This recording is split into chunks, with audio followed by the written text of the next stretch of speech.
Good morning students. Good morning ma'am. चलो हम लोग हमारा चैप्टर स्टार्ट करते हैं, चैप्टर 17। और चैप्टर 17 हमारा क्या है? Stars and the solar system. तो हम लोग इस चैप्टर में पढ़ते हैं कि किस बारे में हम लोग को बताया गया। तो Paheli and Bucho visited their grandparents village during the summer break. तो समर ब्रेक के टाइम पे जो बूजो एंड पहेली थे वो कहाँ गए थे? अपने ग्रैंड पेरेंट्स के विलेज गए थे। After dinner, they went on to the roof of the house. और डिनर के बाद वो लोग कहाँ चले गए थे? जो घर था उनके, उसके रूफ पे चले गए थे। It was a clear cloudless night. और वो क्या था? वो बहुत ही ज्यादा क्लियर क्लाउडलेस नाइट थी, मतलब कि बिल्कुल साफ आसमान था। They were surprised to see a large number of bright stars in the sky. और वो क्या हो गए थे? बहुत ज्यादा सरप्राइज हो गए थे कि स्काई में इतने ब्यूटीफुल और large number of stars present है। They had never seen such a beautiful scenes in their city. और उन्होंने ऐसा ब्यूटीफुल सीन अपने शहर में नहीं देखा था।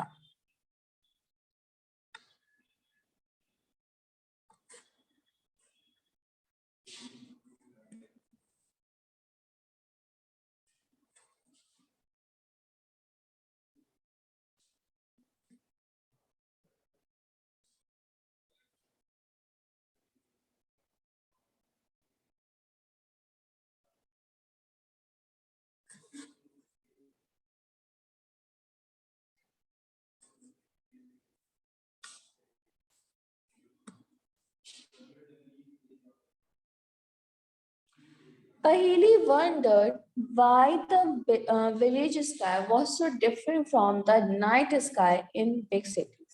तो पहली वंडर करती है कि जो विलेज स्काई है वो नाइट स्काई से इतना डिफरेंट क्यों है रात के time. Her grandfather explained that due to bright light, smoke and dust. तो उसके ग्रैंडफादर ने उसको बताया कि वो किसकी वजह से है? ब्राइट लाइट की वजह से है, और स्मोक की वजह से, और डस्ट की वजह से। The sky in big cities is rarely clear. और बड़े शहरों में जो स्काई होता है वो क्या होता है? बहुत ही रेयरली क्लियर होता है। Night sky watching can be fascinating experience at a place where there are no bright lights and the atmosphere is clear. रात के टाइम पे स्काई को वॉच करना, स्काई में स्टार्स को वॉच करना, ये क्या है? बहुत ही ज्यादा फैसिनेटिंग है, मतलब कि बहुत ही ज्यादा मतलब कि अपने आप में अच्छा लगता है कि जहाँ पे कोई भी ब्राइट लाइट ना हो, एटमॉस्फेयर एकदम क्लियर हो, है ना। Look at the sky on a dark clear night. जब कभी भी एकदम क्लियर नाइट है तो उस दिन क्या करिए? स्काई को देखिए। You see the entire sky dotted with countless stars. तो उस दिन हम लोग ये देखेंगे जो हमारा पूरा नाइट स्काई है वो क्या होगा? ढेर सारे डॉटेड स्टार से फिल होगा। Some bright and some not so bright. जिसमें से कुछ स्टार्स क्या होंगे? ब्राइट होंगे, और कुछ स्टार्स ब्राइट नहीं होंगे।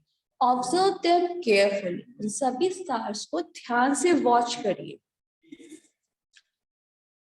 Do all of them appear to twinkle? क्या जितने भी stars हैं सब आपको twinkle करते हुए appear हो रहे हैं? Do you find any star-like object which does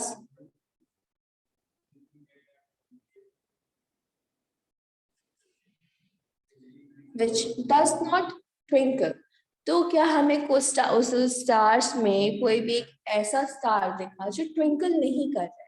The objects which do not twinkle are planets. वो ऑब्जेक्ट्स जो बिल्कुल भी ट्विंकल नहीं कर रहे हैं वो सारे प्लैनेट्स हैं। तो हम ये बोल सकते हैं कि जब नाइट स्काई होता है तो उसमें हमें सिर्फ स्टार्स ही नहीं दिखते, बल्कि क्या दिखते हैं? प्लैनेट्स भी दिखते हैं, सैटेलाइट्स भी दिखते हैं। The objects which do not twinkle are planets. The moon is the brightest object in the night sky. अब जो planets है वो twinkle तो नहीं करते, अब जो moon है ये क्या है, one of the brightest star है किसका, नाइट स्काई का. The stars, the planet, the moon, and many other objects in the sky are called celestial objects. तो जो भी नाइट स्काई में क्या प्रेजेंट होता है, स्टार्स, प्लैनेट्स, मून्स, जो भी ऑब्जेक्ट्स स्काई में प्रेजेंट होते हैं उन्हीं सभी ऑब्जेक्ट्स को हम लोग क्या बोलते हैं, सेलेस्टियल ऑब्जेक्ट्स बोलते हैं. Are all celestial objects similar? क्या जितने भी celestial objects हैं क्या सब एक जैसे हैं? Let us find out. उसके लिए हम find करते हैं. तो सबसे पहले हमारा आता है moon, the moon. तो the moon को पढ़ते समय सबसे पहले हम लोग देखते हैं activity 17.1. Observe the moon continuously for several nights, preferable from one full moon to the next. हम लोग क्या करते हैं, फुल मून से डेली जो हमारा मून है उसको वॉच करते हैं. Make a sketch of the moon every night in your notebook. और क्या करते हैं, हमारी नोटबुक में डे बाय डे क्या करते हैं, मून का जो शेप है उसका स्केच बनाते हैं. Also note every day the part of the sky, east or west, in which the moon is seen. और उसके साथ में किस डायरेक्शन में हमें मून शो हो रहा है, उसमें ईस्ट में शो हो रहा है या वेस्ट में शो कर रहा है, उस स्केच के साथ साथ उनकी डायरेक्शंस को भी लिखेंगे. Is there a change in the shape of moon every day? क्या डेली जो मून का जो शेप था क्या उसमें चेंजेस आते हैं, बताइए. तो डेली जब हम लोग स्काई में वॉच करते हैं जो मून का जो शेप होता है वो चेंज होता है कि नहीं होता है, मैम होता है. Right. Are there days when the shape of the moon appear to be perfectly round? कुछ ऐसे भी डेज आते हैं जिसमें क्या होता है, मून का जो शेप होता है वो परफेक्टली राउंड होता है. Are there days when the moon cannot be seen at all, even if the sky is clear? और कुछ ऐसे भी डेज आते हैं जिसमें हम लोग मून को बिल्कुल देख ही नहीं पाते. मीन्स मून क्या होता है, कंप्लीटली डार्क होता है. और फिर भी हम मतलब कि जब भी हमारा स्काई क्लियर होता है और उस दिन क्या होता है, मून कंप्लीटली डार्क होता है, मून शो नहीं होता. The day on which the whole disk of the moon is visible is known as the full moon day. तो जिस दिन क्या होता है, हमें कंप्लीट एक राउंड मून शो होता है, उस दिन को हम लोग बोलते हैं full moon day. Thereafter, every night, the size of the bright part of the moon appears to become thinner and thinner. और उस दिन के बाद से, फुल मून के बाद से क्या होता है, डेली स्काई में अगर हम मून की शेप को वॉच करें तो वो क्या होता है, day by day thinner and thinner होता चला जाता है. On the 15th day of the moon is not visible. और 15th डे को मून हमें विजिबल नहीं होता. This day is known as the new moon. और उस 15 डे को जब हमें मून विजिबल नहीं होता है उस दिन को हम लोग बोलते हैं न्यू मून डे. तो सब लोगों ने अपने घरों में मोस्टली टर्म सुना होगा अमावस और पूर्णिमा, है ना. जिस दिन फुल मून होता है उस दिन पूर्णिमा होती है और जिस दिन न्यू मून होता है उस दिन अमावस होती है. ठीक है. Yes, ma'am.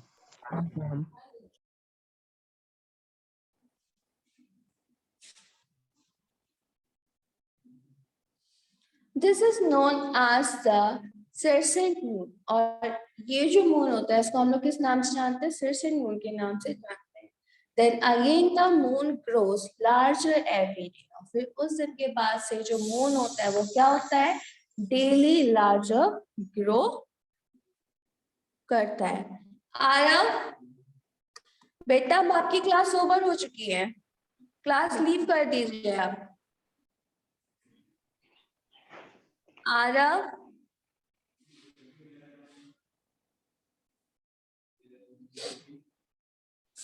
On the 15th day, once again we get a full view of the moon. और उसके बाद से 15th day को हमें क्या होगा, फिर से एक मून का full round shape हमें देखने को मिल जाएगा.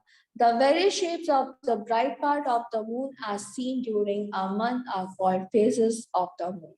तो ये जो टाइम होता है जिसमें हम क्या करते हैं 15 डेज में, पूरे एक मंथ में मून के जो अलग अलग शेप्स देखते हैं, इसको हम लोग बोलते हैं phases of the moon. Moon के phases. The time period between one full moon and to the next full moon is slightly longer than 29 days.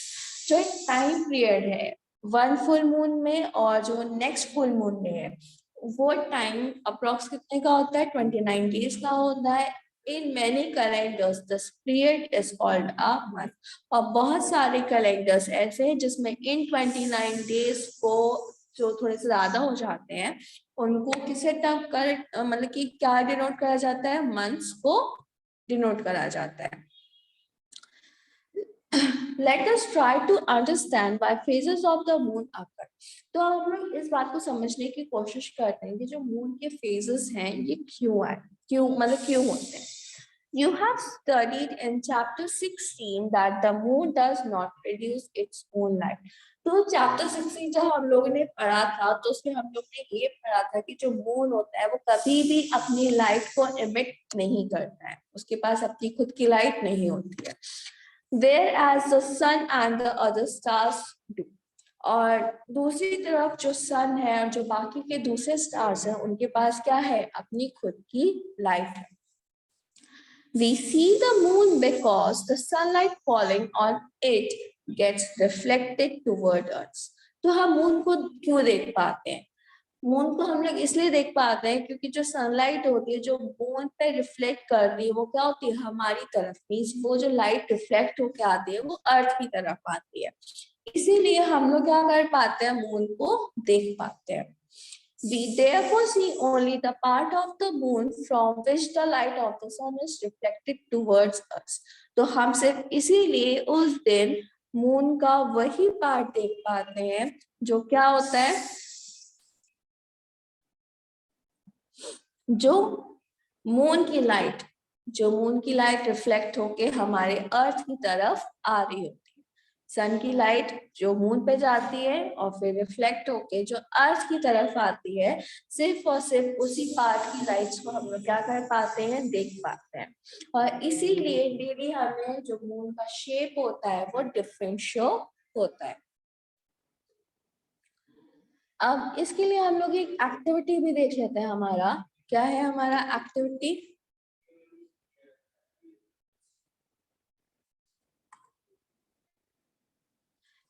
है हमारी 17.2. टेक अ हाफ बॉल और अ पिक्चर. या तो हम एक हाफ बॉल ले लेते हैं या फिर एक पिक्चर ले लेते हैं. Paint half of its white and half black. और उस बॉल को या फिर पिक्चर को हाफ वाइट पेंट कर लेते हैं और या फिर हाफ ब्लैक पेंट कर लेते हैं. Go out into the playground with two of your friends. और क्या करते हैं, हमारे दो फ्रेंड्स के साथ में कहाँ जाते हैं, प्लेग्राउंड में जाते हैं. Draw a circle of the radius of about 2 meter on the ground. और फिर क्या करते हैं, एक सर्कल ड्रॉ करते हैं जिसका रेडियस कितना हो, 2 मीटर हो. Divide the circle into 8 equal parts. और सर्कल को क्या करते हैं, 8 equal parts में डिवाइड कर देते हैं. Stand at the center of the circle. और फिर हम लोग क्या करते हैं, उस सर्कल के सेंटर में हम लोग स्टैंड होते हैं, मतलब खड़े होते हैं. Ask a friend to hold the ball at different points of the circle. और हमारे फ्रेंड से हम बोलते हैं कि वो क्या करें, डिफरेंट पॉइंट्स पे सर्कल को, बॉल को होल्ड करके वो खड़े हो जाए. Ask her to keep the white portion of the ball always towards the sun. और उससे हम लोग ये बोलते हैं कि जो बॉल का जो व्हाइट पोर्शन है उसको किसकी तरफ रखें, उसको हमेशा सन की तरफ ही रखें. If you are performing this activity in the morning, then the white portion of the ball should be kept towards the east. अगर हम इस एक्टिविटी को मॉर्निंग के टाइम कर रहे हैं तो हम लोग जो बॉल का जो वाइट पोर्शन है उसको हमेशा ईस्ट में रखेंगे. If the activities begin performed in the afternoon, then the white portion of the ball should be kept towards the west. अगर हम लोग इस एक्टिविटी को आफ्टरनून के टाइम पे मीन्स इवनिंग के टाइम पे परफॉर्म कर रहे हैं तो हम लोग इसको बॉल को कहाँ रखेंगे? वेस्ट डायरेक्शन में. In such cases, the line dividing the white and black portion is kept vertical. और इस बात का भी ध्यान रखेंगे कि जो लाइन है व्हाइट और ब्लैक पोर्शन को डिवाइड कर दिया उसको हमेशा हम लोग किस मतलब कि कैसे रखेंगे? वर्टिकली रखेंगे, कभी भी हॉरिजॉन्टली नहीं रखेंगे. Stand at the center of the circle. Observe the visible white portion of the ball while your hands stand at the point of the circle marked earlier. फिर हम लोग क्या करेंगे? सेंटर में खड़े होंगे और उसके बाद में जो बॉल का जो विजिबल वाइट पोर्शन है उसको हम लोग देखेंगे और जो हमारी फ्रेंड है वो क्या होगी? अलग अलग मार्क्स पे जो हमने डॉट्स बनाए थे वहां पे खड़ी हो जाएगी. Draw the shape of the white portion you see it. तो जो हमें white portion का जो shape शो हो रहा है उसको हम लोग क्या कर लेंगे? ड्रॉ कर लेंगे. Compare drawing with the different phases of the moon. उसके बाद में जो हमारी ड्राइंग है उसको हम लोग क्या करेंगे? जो मून के डिफरेंट फेजेस हैं उससे कंपेयर करेंगे. तो यहाँ पे हम देख सकते हैं ना मून के कई सारे डिफरेंट फेजेस हमें शो हो रहे हैं. ये वही फेजेस है. ठीक है. Remember that the moon revolves around the earth. तो इस बात का हमेशा हमें ध्यान रखना है कि जो मून होता है वो हमेशा किसके अराउंड घूमता है? अर्थ के अराउंड घूमता है. The earth along with the moon revolves around the sun. और जो अर्थ होती है वो हमेशा क्या करती है? मून के साथ साथ सन के अराउंड घूमती है. ठीक है. Can you guess the relative position of the sun, moon, and the earth on the day of the full moon and on the day of the new moon? क्या हम लोग सन की, अर्थ की और मून की पोजीशन का फाइंड कर सकते हैं जब हमारा फुल मून होता है और न्यू मून होता है? Sketch these positions in your notebook. हम उन positions को क्या करते हैं? हमारी notebook में draw करते हैं. In which part of the sky will you look for the full moon? हम sky के किस part में full moon के बारे में देख सकते, मतलब किस sky का ऐसा कौन सा part है जहाँ पे हम लोग full moon को देख सकते हैं? The size of the illuminated part of the moon visible from the earth increase each day after the new moon day. Means और हम ये भी देख सकते हैं कि कौन सा illustrated part है जिसमें हमारा जो मून है वो visible हो रहा है. ठीक है. और जो अर्थ होती है वो क्या होती है? हर एक न्यू मून डे के बाद वो इंक्रीज हो जाती है. After the full moon day, the sunlit part of the moon visible from the earth decreases in sizes every day. और जब फुल मून डे हो जाता है तो उसके बाद से जो सनलिट पार्ट होता है वो मून का वो क्या होता है? हमें शो होता है, पर डे बाय डे वो क्या होता है? डिक्रीज होता चला जाता है. तो अब हम लोग देखते हैं एक्टिविटी हमारी क्या है. Activity 17.3. Draw a circle of about 1 meter diameter on the ground. अब हम क्या करते हैं? एक सर्कल ड्रॉ करते हैं जिसका डायमीटर कितना हो? 1 मीटर हो. Ask one of your friend to stand at the center of its circle. और क्या करते हैं? अपने फ्रेंड से हेल्प मांगते हैं. उसको क्या बोलते हैं? कि वो सर्कल के सेंटर पे खड़ा हो जाए. You revolve around your friend in such a manner that your face always remains toward him. तो हम क्या करेंगे? अपने फ्रेंड के आसपास कुछ इस तरीके से सर्कल में घूमेंगे कि हमारा जो फेस है वो हमेशा क्या हो, उसी की तरफ रहे। Can your friend see your back? क्या हमारा जो फ्रेंड है वो हमारी बैक को देख पा रहा है? How many rotations did you complete in one revolution? तो एक रेवोल्यूशन कंप्लीट करने के लिए हमने कितने रोटेशंस लिए? The moon revolves around the earth in a similar manner. तो जो मून है वो भी अर्थ के क्या होता है, कुछ इसी मैनर में क्या करता है, घूमता रहता है। The moon completes one rotation on its axis and it's completed one revolution around the earth. जब मून अपनी एक्सिस पर एक रोटेशन कंप्लीट करता है तभी वो क्या करता है, अर्थ का एक revolution complete.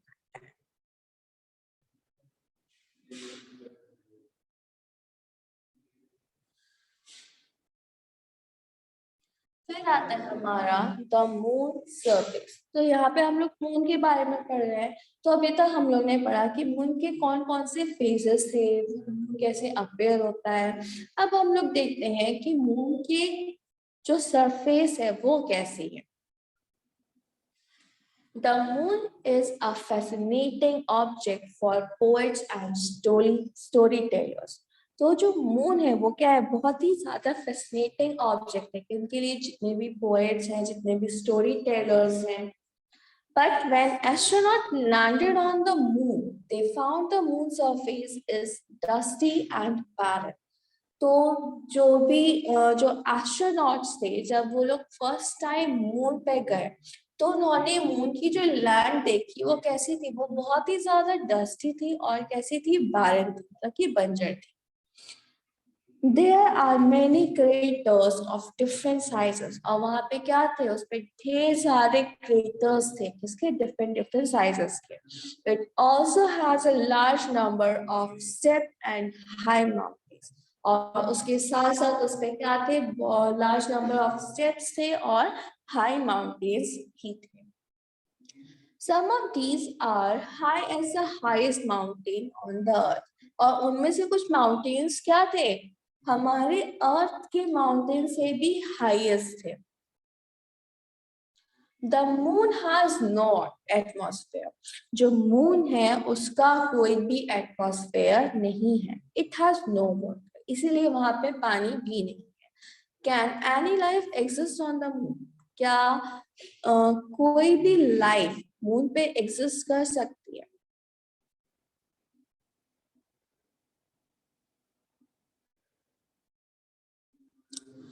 Did you know on July 21st, 1969 Indian time, मतलब कि इंडियन टाइम के अकॉर्डिंग 21st जुलाई 1969 को the American astronaut Neil Armstrong landed on the moon for the first time. He was followed by Edwin Aldrin, जो first American था जिसने moon पे first step रखा, वो थे नील आर्मस्ट्रॉन्ग, जो अमेरिकन एस्ट्रोनॉट थे। और इनके साथ में कौन था, एडविन एल्ड्रिन थे।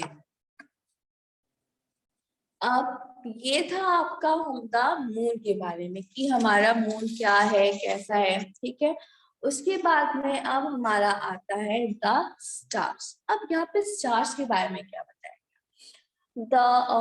what other objects do you see in the night sky? अब नाइट स्काई में हम लोग मून के सिवा और कौन से ऑब्जेक्ट्स देखते हैं? There is a large number of stars in the sky. तो साथ में क्या होता है, मून के साथ साथ लार्ज नंबर ऑफ स्टार्स भी प्रेजेंट होते हैं हमारे नाइट स्काई में। Observe carefully on a dark night and from a place away from a big city.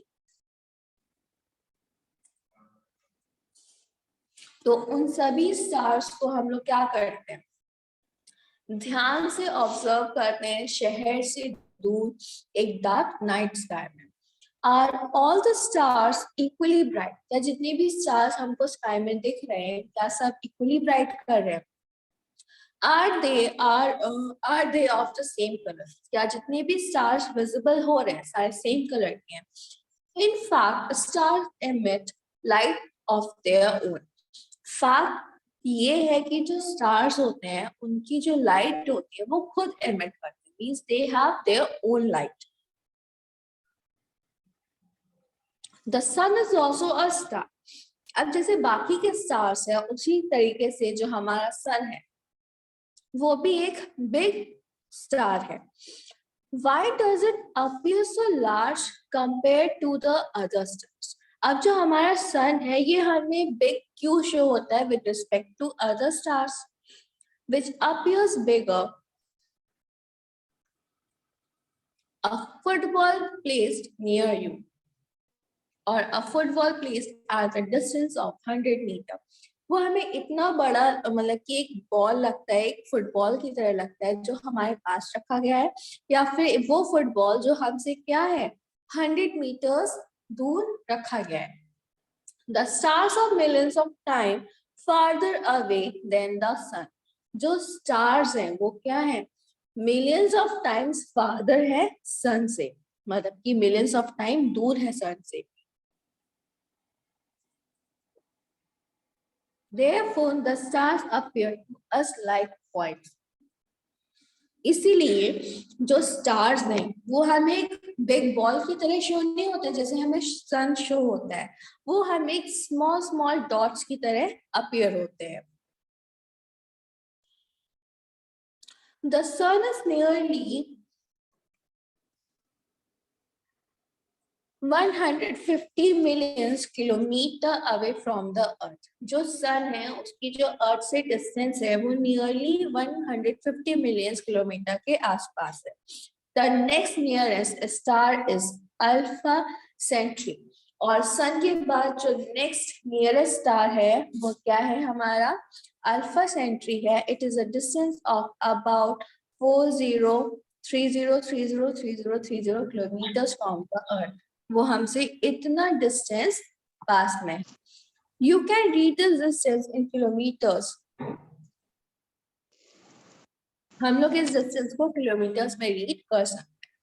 Some stars are even farther away. कुछ स्टार्स इस डिस्टेंस से भी दूर है. Such large distance are expressed in another unit known as light years. तो ये जो distance होती है इसको हम लोग क्या कर सकते हैं किलोमीटर्स के साथ साथ जो डिस्टेंस है हमारी लाइट ईयर्स में भी बता सकते हैं. तो मेनली जो हम स्पेस की जो डिस्टेंस बताते हैं वो किलोमीटर्स की जगह लाइट ईयर्स में बताते हैं. It is a distance travelled by light in 1 year. ये वो डिस्टेंस है जो हम क्या करते हैं एक ईयर में लाइट ट्रैवल करती है. Remember that the speed of the light is about 3 lakh kilometre पर सेकेंड. तो हम इस बात का ध्यान रखते हैं कि जो लाइट की जो स्पीड है वो क्या है 3 लाख किलोमीटर पर सेकेंड है. अगर हम बोले तो 300,000 किलोमीटर पर सेकेंड है इंटरनेशनल टर्म में.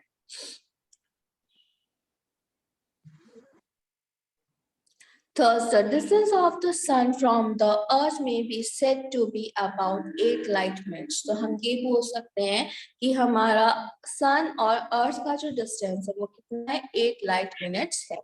The distance of the Alpha Centauri is about 4.3 light minutes. और Alpha Centauri से earth की जो distance है वो कितनी है 4.3 light years है.